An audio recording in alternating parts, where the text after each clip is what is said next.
의사가 진료를 하기 전에 손을 씻어야 된다는 것은 마치 진리와 같은 철칙이 아닐 수가 없습니다. 그러나 그 진리와 같은 철칙을 지키는 것은 그렇게 오래된 일이 아닙니다. 지금으로부터 160년 전, 정확히 말씀드리면 19세기, 많은 사람들이 이름 모를 질병으로 죽어갔습니다. 수술을 받다가 아이를 낳다가 죽어갑니다. 우리나라도 그랬죠. 질병 자체를 모르고 죽어갔습니다. 특별히 19세기에는 외과 수술을 아주 두려워했습니다.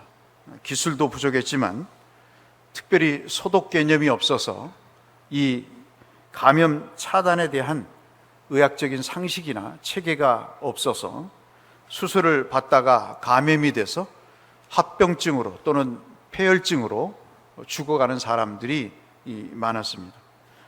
산부인과 계통도 역시 예외는 아니었습니다.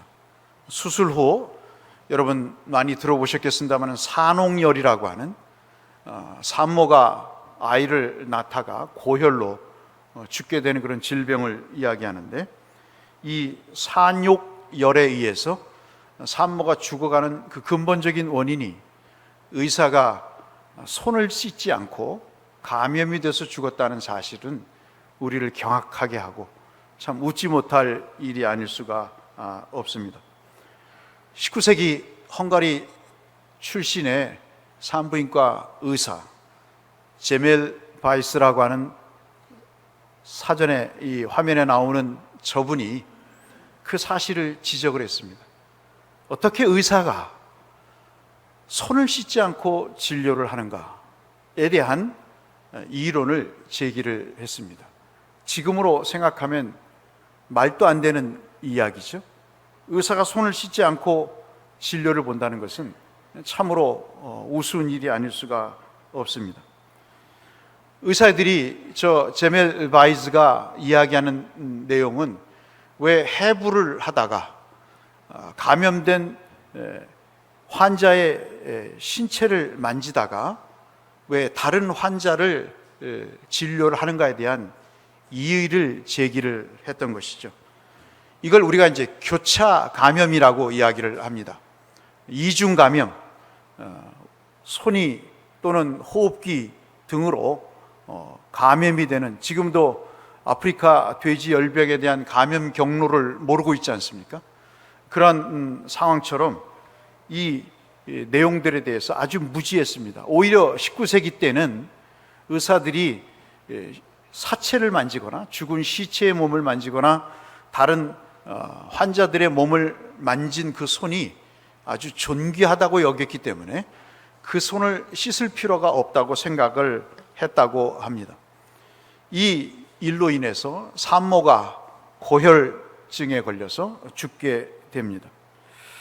수술 전 의사는 손을 씻어야 된다고 하는 이 분명한 자신의 의사로서의 원칙을 지키고 그대로 살았지만은, 이 제델 바이즈는 그때 당시에 이단화로 몰리게 됐고 결국 의학계에서 추방을 당하게 됩니다.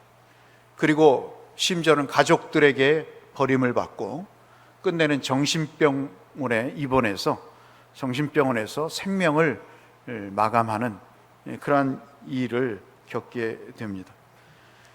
그러나 지금은 제델 바이즈의 이 죽음이 결코 헛되다고 이야기하는 사람은 아무도 없죠. 이 사람이 어리석은 사람이다라고 이야기하는 사람은 아무도 없을 것입니다. 이 사람의 가르침은 의사로서 기본이고 원칙이라고 여겼을 것이고, 자기는 의사로서 이 길을 가야 된다고 하는 확실한 신념을 갖고 있었을 것입니다. 우리도 그렇죠. 우리도 옳다고 여기는 길이 있습니다. 누가 이단화로 정죄를 해도, 누가 다 그렇게 살지 않는다고 비웃어도 우리는 성도로서 걸어가야 될 길이 있습니다. 누가 우리 보고 정신병자라고 욕을 해도, 누가 우리로 하여금 어리석은 사람이라고 이야기를 해도, 우리가 예배 직전에 부른 찬송처럼 이 길을 가는 자마다 어리석다고 이야기를 하고 조롱하는 그런 분위기도 있지만, 그러나 우리는 그 길을 갑니다. 성도로서의 그 길을 가는 거죠. 이 제델바이즈는 의사가 손을 씻어야 된다는 그 주장에 대해서 한 번도 부끄러워한 적이 없답니다. 여러분, 이 사람이 쓴 책들을 읽어보시면 아주 감동적인 그런 내용들을 읽어볼 수가 있습니다. 그 길을 가지 않은 것이 부끄러운 일이지, 그 길을 가는 사람이 어찌 어리석은 사람이 될 수 있겠습니까? 스페인 사람들은 길을 까미노라고 이야기를 합니다. 여러분, 성지순례도 중요하지만 돈을 모으셔서 여러분 산티아고 스페인을 한번 가보세요. TV에 방영이 됐기도 했고, 여러분 돈을 모으셔서 그 길을 한번 걸어가 보세요. 저도 돈을 모아서 그 길을 한번 가보려고 합니다. 우리의 아마도 인생의 버킷리스트가 있다고 한다면 그 산티아고의 길을 한번 걸어가 보는 거죠. 걸어가 보면서 인생의 해답을 얻고 내가 제대로 인생길을 가고 있는가에 대한 생각을 할 수 있는 아주 보람된 일이 아닐 수가 없습니다. 우리 모두에게는 가는 인생의 길이 있습니다. 인간이 태어날 때부터 하나님은 우리가 가야 될 길을 만들어 놓으셨죠. 어디 곳에든 길이 있을 뿐만 아니라 오솔길도 있을 뿐만 아니라 자갈길도 있고 큰 대로도 있고 설길도 있고 그러한 상황입니다. 만약에 우리가 인생의 길에 삶에 있어서 길이 없다고 한다면 참으로 그것은 지옥과도 같은 것일 것입니다. 내가 어디로 가야 될지, 어떠한 인생의 길을 걸어가야 될지를 모른다고 한다면 그 사람처럼 어리석은 사람이 없을 것 같습니다. 요즘은 고집스러운 사람들 때문에 참 세상이 힘들죠. 의롭지도 않으면서도 의롭다고 여기는 사람들 때문에 참 힘든 나날들을 보내고 있습니다. 부끄러워해야 될 일을 부끄럽지 않게 여기는 사람들 때문에 모든 공동체와 나라가 어려움에 처해 있습니다. 제델바이즈처럼 옳은 이야기를 하면 그래도 들어줄 텐데 그러지 못하는 일 때문에 곤욕스러워하는 나날들을 우리가 보내고 있는 것이죠. 길 자체가 인생이고 그 길을 통해서 우리는 우리가 얻어야 될 것들을 얻고 갑니다. 창조주 하나님께서도 아브라함을 부르실 때 네가 갈대아 우르에서 우상을 만들어서 돈 푼개나 쥐고 사는 것이 네가 가야 될 길이 아니다고 여기셨기 때문에 갈대아 우르에서 아브라함을 불러내셔서 그가 알지 못하는 땅으로 인도하신 것 아니겠습니까? 많은 사람들이 하나님 앞에 예배하는 것을 등한시하고 자기의 쾌락과 자기의 즐거움을 위해서 살아갈 때 에녹에게 너는 나와 동행하는 삶의 인생의 길을 걸어가라고 창세기 15장에 그렇게 말씀을 하셔서 그러면 죽음을 보지 않고 하나님께로 인도함을 받은 그런 인생의 길을 걸어가는 것을 우리가 너무나 잘 알고 있지 않습니까? 우스갯소리 하나 할까요? 중국이 계속해서 후진성을 면치 못하는 이유를 아주 명쾌하게 설명하는 내용이 있습니다. 중국과 미국을 비교하면서 중국이 왜 그렇게 미국보다 후진적일까? 왜 발전하지 못할까? 그들은 길을 만들지 않았기 때문이다 하는 것이죠. 남이 길을 만들 때 그들은 성을 쌓았다는 거예요. 남들이 개방적이고 남들이 소통해야 될 때 그들은 벽을 쌓아서 자기들의 울타리를 만든 것이죠. 그러나 미국은 개척시대부터 그들은 고속도로를 만들고 그들은 철도를 만들어서 발전을 꾀했던 것이, 미국을 욕하고 중국의 훌륭한 문화가 있지만 그럼에도 불구하고 여전히 중국을 선진국가로 여기지 않는 이유는, G2지만은 후진국으로 생각하는 이유는 바로 여기에 있다는 사실을 이야기하는 사람이 있는 것은 참으로 설득력이 있다고 볼 수가 있겠습니다. 사람이 가장 알아야 될 것이 어디서 와서 어디로 가는지를 알아야 되지 않겠습니까? 내가 누군가를 알지 못하는 사람, 불쌍한 사람이죠. 대곳에서 쳇바퀴 돌듯, 다람쥐 쳇바퀴 돌듯 인생의 길을 모르고 헤매는 저 믿지 않는 사람들이 얼마나 불행한 사람들이겠어요. 우리가 온 길이 있으면 분명히 갈 길도 있는 것입니다. 왔던 길이 있기 때문에 가야 될 길도 분명히 있는 것이죠. 하나님이 우리를 구원하신 이유가 뭘까요? 앞서 아브라함의 얘기, 에녹의 얘기도 말씀을 드렸습니다마는 하나님이 우리를 구원하신 목적은 우리가 살아가야 될 길이 있기 때문에 우리를 구원하신 것이죠. 그 길을 우리는 의인의 길이다. 시편 1편 6절의 말씀이시잖아요. 무릇 의인의 길은 여호와께서 인정하신다. 그러나 악인의 길은 망할 것이다 라고 말씀을 하시면서 이것이 곧 예수가 우리에게 주시는 생명의 길임을 요한복음 14장 6절 주는 자신을 빗대어 길이요 진리요 생명이라고 말씀을 하시면서 당신을 통해서 오직 하나님께로 갈 수밖에 없다는 사실을 설명하고 계십니다. 고난이 와도 어려움이 와도 우리는 그 예수께서 주시는 생명의 길을 가야 됨을 성경은 여러 곳에서 말씀하시고 그 길에 서야 될 것을 우리에게 당부하시는 말씀으로 성경은 가득 차 있다는 사실을 우리가 잘 알고 있습니다. 성경은 인생의 두 길을 제시하십니다. 의인의 길, 다른 말씀으로 말씀드리면 지혜로운 길을 말씀하시고, 그리고 악인의 길, 죄인의 길에 있음을 말씀을 하십니다. 잠언은 특별히 의인의 길에 대해서 설명을 하십니다. 오늘 여러분 본문 말씀과 함께 시편 1편 말씀과 함께 여러분이 주목하셔야 될 내용이 잠언 4장의 말씀과 잠언 19장의 말씀입니다. 이 잠언 4장과 잠언 19장과 시편 1편과 시편 오늘 본문 119편은 서로 연관되어 있는 말씀, 즉 길이라고 하는 주제를 가지고 연관되어 있는 말씀, 의인의 길과 악인의 길로 서로 통하게 되는 말씀으로 우리가 꼭 기억해야 될 말씀이죠. 이 잠언 특별히 4장에서는 우리가 성도로서 가는 길이 마치 새벽녘과 같아서 시작은 어두운 것 같습니다. 손해보는 것 같고 어리석은 것 같고, 참으로 내가 꼭 이렇게 살아야 되는가, 남들도 다 즐기며 사는데 때로는 예배 빼먹고 관광도 가고 예배 빼먹고 놀이도 가고 예배 빼먹고 어디 즐기기도 하고 예배 빼먹고 내가 하고 싶은 일을 하기도 하고, 다들 그렇게 사니 내가 예수를 부인한 것도 아니고 예수를 내가 거부한 것도 아니고 내가 어떤 직책을 내던진 것도 아닌데 이 정도야 내가 할 수 있다고 생각하는 그런 어리석은 사람들이 있는 반면에, 의인의 길은 그러한 모든 것을 물리치고 그 길을 묵묵히 갈 때 점점 차오르는 아침의 햇살과 같이, 한낮의 넓은 길과 같이 가장 안전하고 평안한 길이 될 것을 여러분 잠언 4장 18절 말씀해 보시면 그렇게 설명이 되어 있습니다. 의인의 길은 돋는 햇살 같아서 크게 빛나 한낮의 광명에 이르거니와 그랬습니다. 예수 처음 믿을 때 얼마나 고난이 많으셨어요? 말씀을 지키고자 할 때 얼마나 어려움이 있었습니까?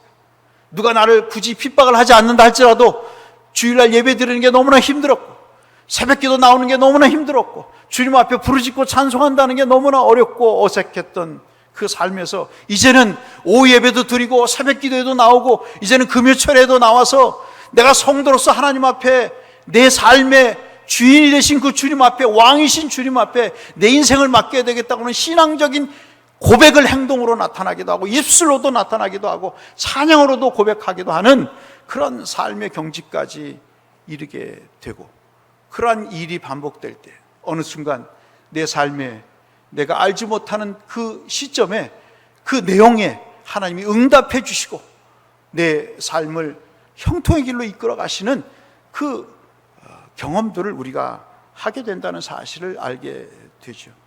반면에 여러분 아시다시피 악인의 길은 어둡습니다. 참으로 어둡습니다.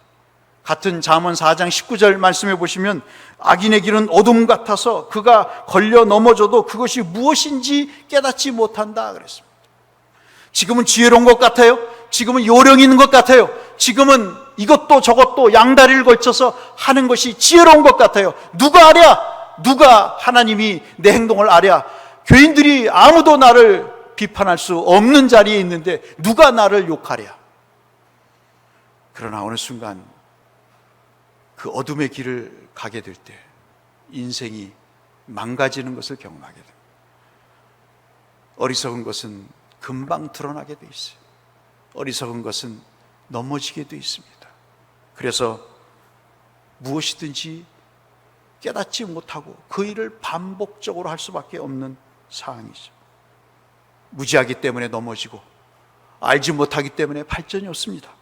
끝내 비참한 실패로 가는 길이 바로 악인의 길임을 성경은 단호하게 우리에게 말씀해 주고 있습니다. 그래서 뭐가 필요할까요? 길에는 뭐가 필요하겠습니까? 표지판이 필요하지 않겠습니까? 지난번 때 말씀드린 대로 우리 인생의 길을 가는 데 있어서 우리에게 필요한 것은 표지판이 필요한 것이죠.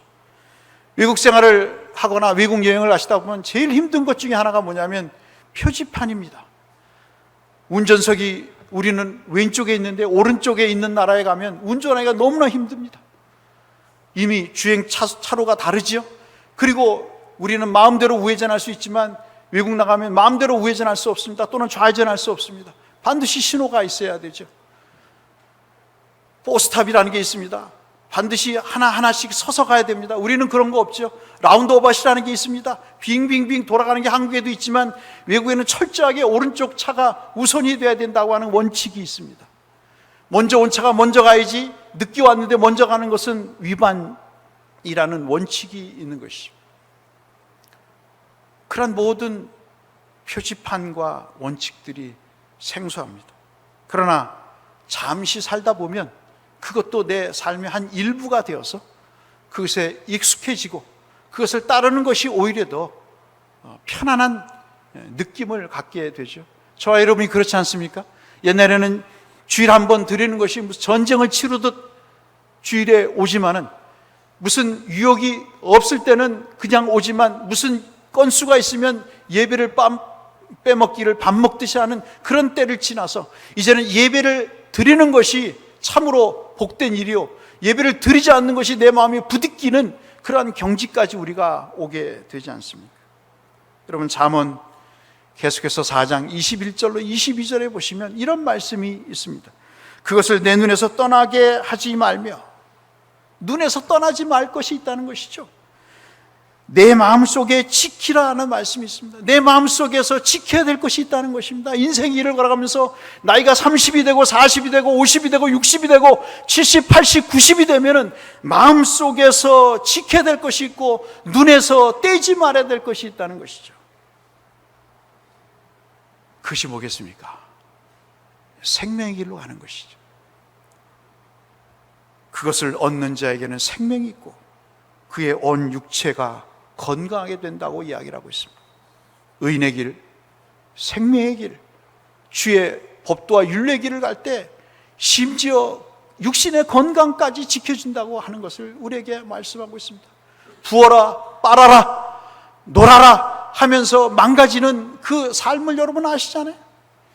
그러나 예수 믿는 사람들에게 하나님을 간절하게 믿고 제대로 믿고 하나님 앞에 거룩한 성도의 삶을 살 때 하나님께서 질병을 통해서 때로는 어려움도 주시지만 그러나 전반적인 입장에서 하나님이 우리에게 건강을 주시는 것을 볼 수 있지 않습니까? 여러분 아시다시피 예수 믿는 사람들이 얼마나 그 육신에 어려움이 있지만 그러나 건강하고 장수하는 것을 우리는 보지 않습니까? 신실한 권사님들, 신실한 장로님들이 그 90, 100세까지 건강하게 사시면서 그 삶의 신앙을 유지해 가시는 모습들을 우리가 보지 않습니다. 그래서 우리는 우리 인생에 가는 길에 필요한 것들이 있습니다. 주보에 3가지를 기록해 놨습니다. 하나는 주님이 가라고 하는 그 길을, 믿음의 길을 가기 위해서는 어느 길인지 주님이 가르쳐 주셔야 되지 않겠습니까?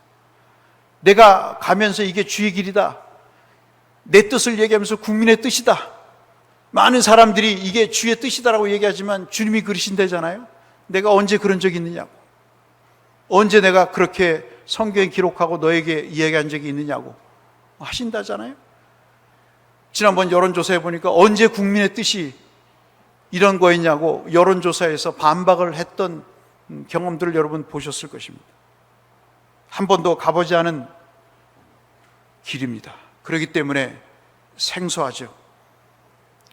말씀 따라가는 길, 믿음 따라가는 길이 참 생소합니다.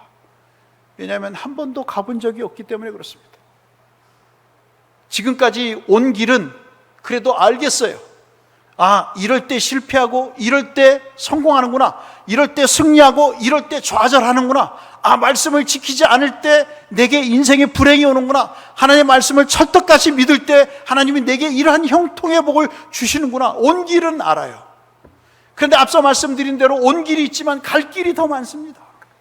그 갈 길은 한 번도 가본 적이 없는 길입니다. 어떤 시인의 말처럼 한 번도 가본 적이 없는 길이에요. 그렇기 때문에 그 길을 동행해 가는 사람이 있어야 됩니다. 한 번도 가지 않은 길을 동행해 가야 될 사람이 필요한 것이죠. 여러분, 외국 나가서 가이드가 또는 아는 사람이 공항에 나와서 우리를 태워서 목적지까지 가야 되지, 우리가 함부로 갈 수가 없듯이 말씀이죠. 사전에 정보가 없으면 우리가 도착해서 짐을 풀어야 되는 그 숙소까지 마음대로 갈 수 없듯이 말씀이죠. 그러게 하나님이 알려주셔야 갈 수 있다고 오늘 본문 34절에 보시면 그렇게 말씀을 하고 있습니다. 34절을 다시 한번 보시면 이렇게 되어 있습니다. 나로 하여금 깨닫게 하여 주옵소서. 늘 말씀을 드리죠. 인생이 나이가 먹어갈수록 깨닫는 것이 얼마나 중요합니까?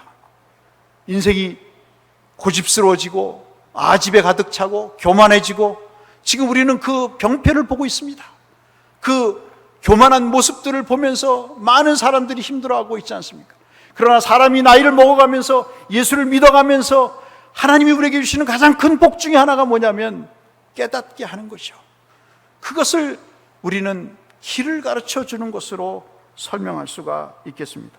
여호와여, 나로 하여금 깨닫게 하여 주소서. 내가 주의 법을 준행하며 전심으로 지키겠나이다. 나는 지킬 수 없어요. 그러나 주님이 깨닫게 해주시면 그것이 내게 양약이 되어서 내 골수를 윤택하게 하셔서 나로 하여금 그 길을 갈 수 있게 합니다. 얼마나 많은 사람들이 깨닫지 못해서 가정에 피눈물을 흘리게 하고 배우자와 가족을 아프게 할 뿐만 아니라 교회에 상처기를 주고 나라 민족을 어지럽히는 일들이 얼마나 많습니까? 깨닫지 못해서이기 때문이죠. 한번 가보면 그 길이 얼마나 좋은 길인가를 알 수 있습니다. 주님이 우리에게 생명의 길로 제시한 길을 우리가 가보면 그 말씀에 내 영혼을, 내 육신을 얹어서 그 말씀이 이끄는 대로 내 삶을 가보면 참으로 기쁘고 즐거운 일들이 우리 속에 있음을 성경은 우리에게 증거해 주고 계시는 것을 알 수 있습니다. 35절의 두 번째는 우리가 그 인생의 길을 가기 위해서는 우리에게 갈 길을 보여주실 뿐만 아니라 35절에 보시면 하나님이 가게 해주셔야 됩니다. 내가 깨달았다고 갑니까? 여러분, 말씀의 은혜를 받으십니까? 하나님의 말씀을 이해하십니까? 모르는 바가 없으시죠? 그런데 왜 안 됩니까? 그 길을 가지 못합니까? 그 길을 가지 못하는 이유는 하나님이 가게 해주셔야 되기 때문인 것이죠. 내가 능력으로 깨달아서 알았어, 내가 내일부터 그것을 내가 알아서 하게, 내가 작정하고 내일부터 그것을 실천할게 하지만 작심삼일이 되듯이 말씀이죠. 35절은 그래서 이 시인은 이야기를 합니다. 하나님, 나로 하여금 그 길을 갈 수 있도록 하나님, 나로 하여금 가게 해달라는 이야기를 합니다. 35절 같이 한번 읽어보실까요? 같이 읽겠습니다. 시작. 나로 하여금 주의 계명들의 길로 행하게 하소서. 내가 이를 즐거워함이니이다. 즐거움이 그냥 생깁니까? 고기도 먹어봐야 맛을 알죠. 하나님의 말씀을 지켜본 경험이 있어야 즐거움이 있는 거 아니겠습니까?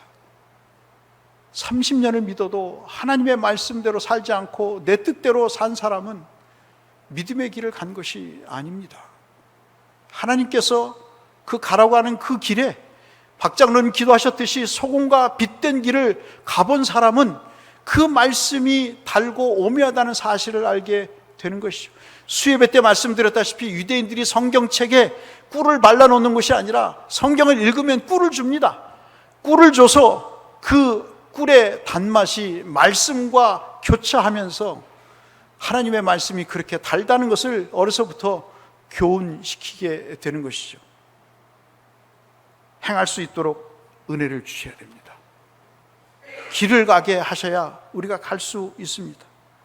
그런데 여러분, 34절, 35절은 수동적입니다. 앞서 말씀드린 대로 첫 번째 우리가 그 길을 가기 위해서는 하나님께서 그 길을 알려주셔야 됩니다. 그래서 여러분 34절, 35절 보시면 한글 성경에는 나로 하여금 34절에 35절에 그렇게 되어 있죠. 그런데 36절부터는 그 길을 가는 데 있어서 방해물들이 있습니다. 장애물들이 있습니다.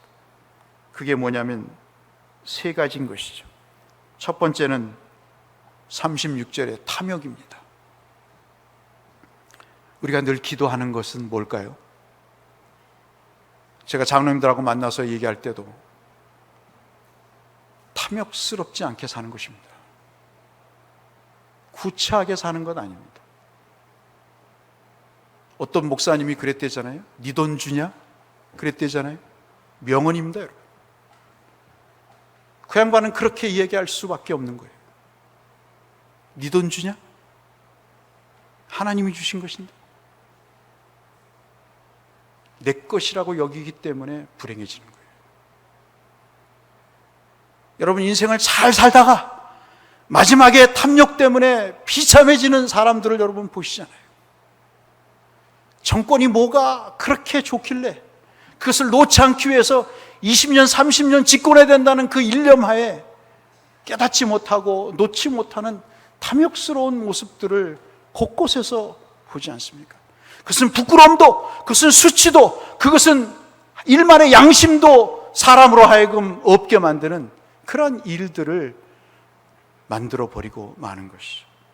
그래서 하나님이 나를 깨닫게 하셔야 되고 내가 그 길을 갈 수 있도록 하나님이 인도하셔야 됩니다. 그런데 더 중요한 것은 그 탐욕의 삶의 길에서 내가 실패하지 않게 해달라고 기도해야 되는 것이죠.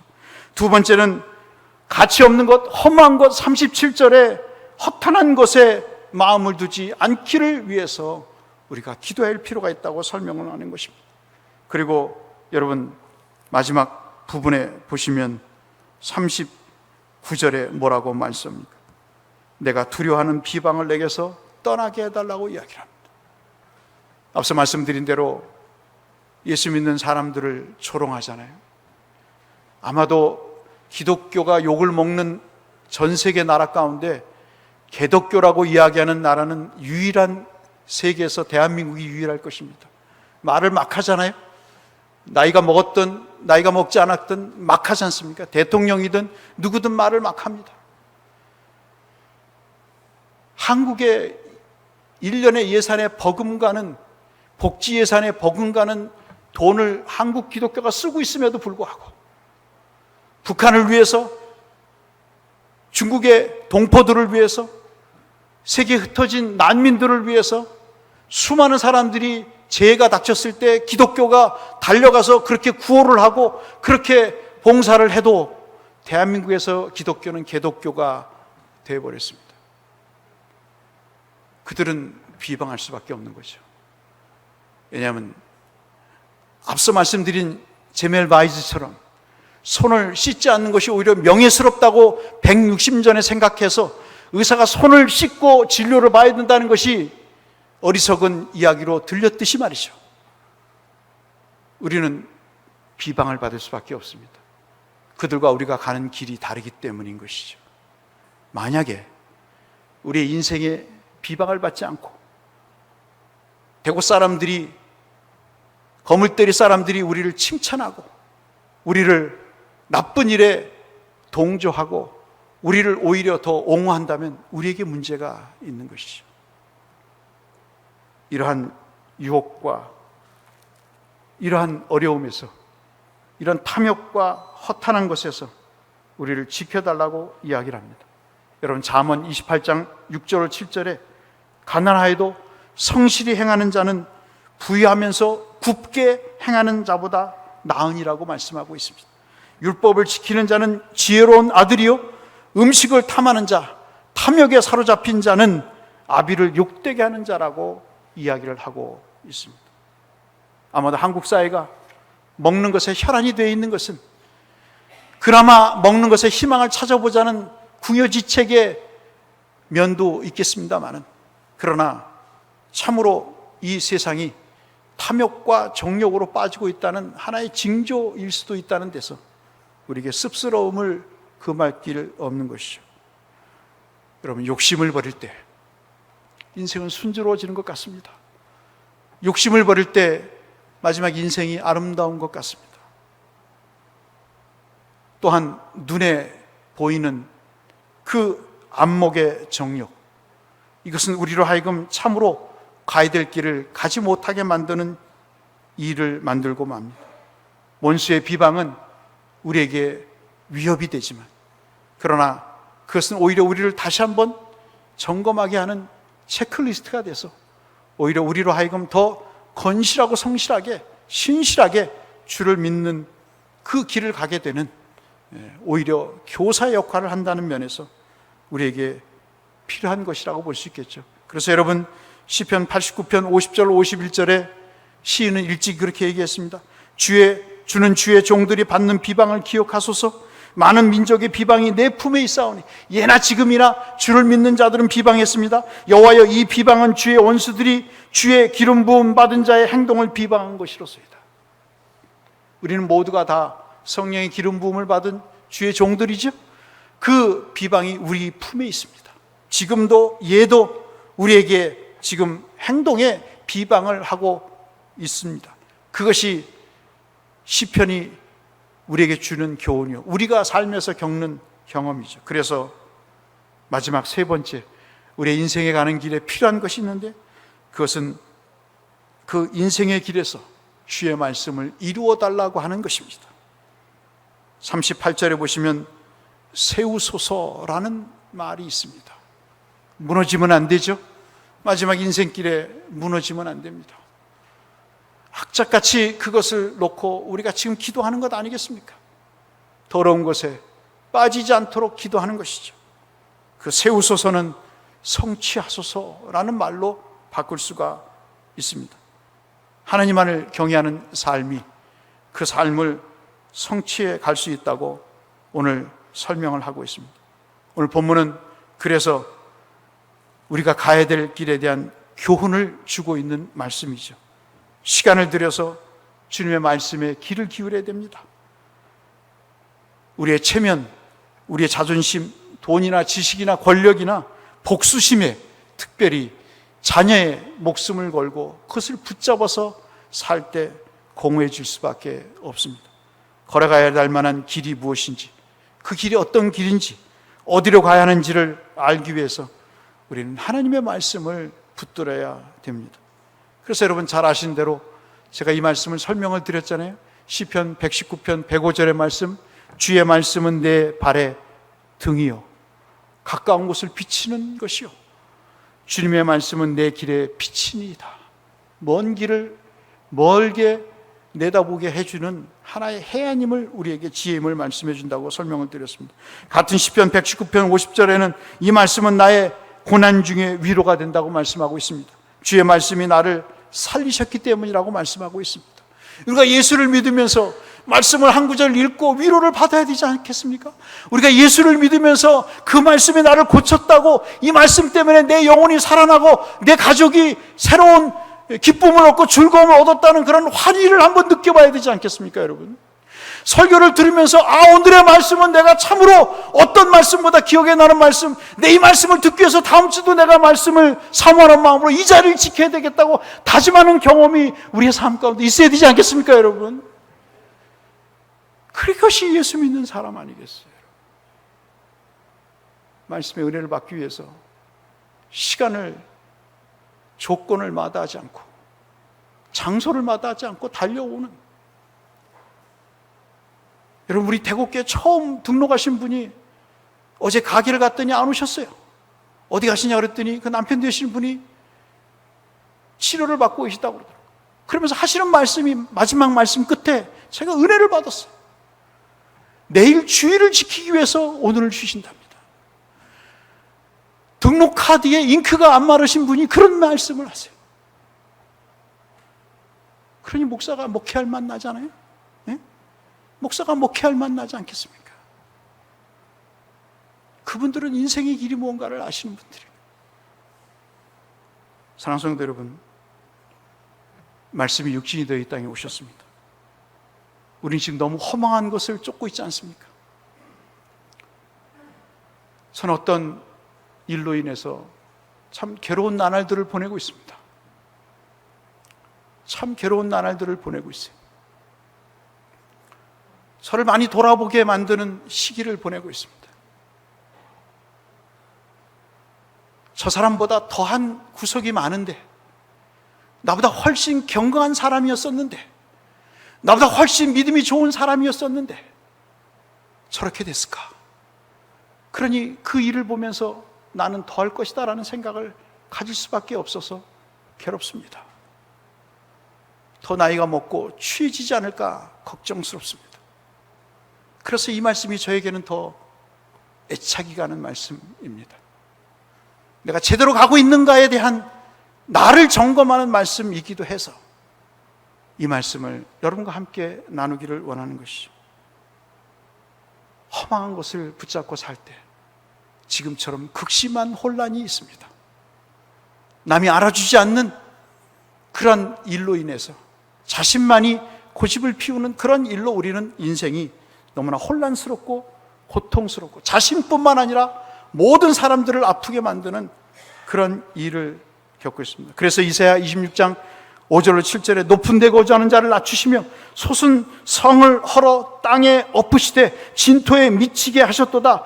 발이 그것을 밟으리니 그 빈궁한 자의 발과 곰핍한 자의 걸음이로다. 믿음을 지키는 자들이 그렇게 그 교만하고 오만한 자들을 밟을 것이다고 말씀합니다. 의인의 길은 정직하며 정직하신 주께서 의인의 첩경을 평탄하게 하실 것이다 라고 말씀하고 있습니다. 받은 말씀 속에서 여러분, 오늘 저와 여러분에게 주신 새로운 것이 뭡니까?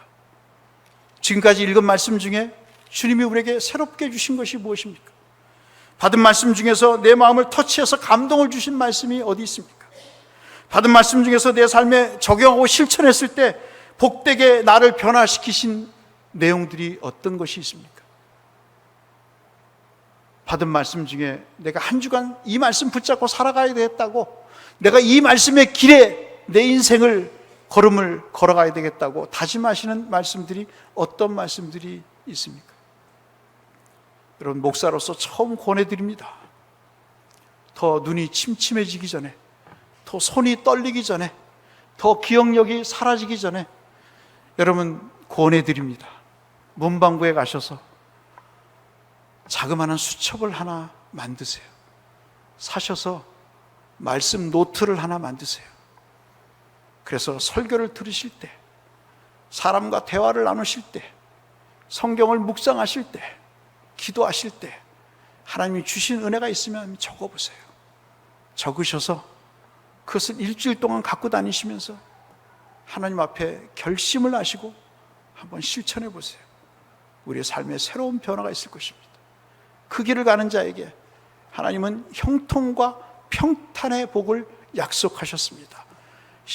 물가에 시움기어진 나무라고 말씀하고 있습니다. 시절을 쫓아 과실을 맺는다고 말씀하셨습니다.